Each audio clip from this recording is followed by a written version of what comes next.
Mga kapatid, eto na nga, magbabalik kapatid ang ating pambansang kuya, Willie Revillame. Kasama ang ilang boss ng TV5, pumirma na siya para sa isang joint venture.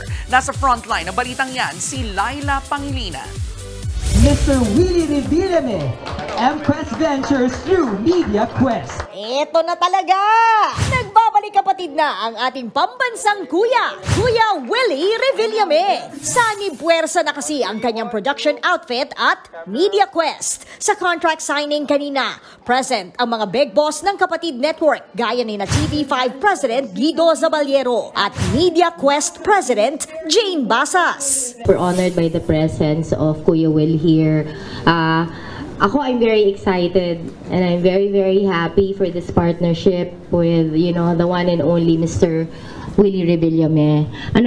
Full circle to for him at for us. Si Kuya Will naman, thankful at excited na rin sa kanyang full circle moment sa TV5. Alam ko naman na meron din pa, may doubt pa rin. Ito, nagbabalik ako at no bitterness, no hatred in my heart. Sa pagdating ko dito, hindi ho para sa akin. Para sa mga kababayan nating naghahanap ng saya, ligaya at pag-asa.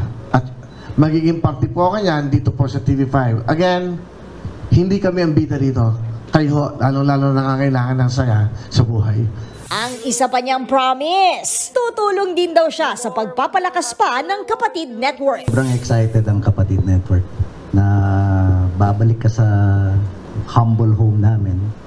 And grateful din kami in advance and with your kind words that you will help grow our network and bring TV5 to even greater heights.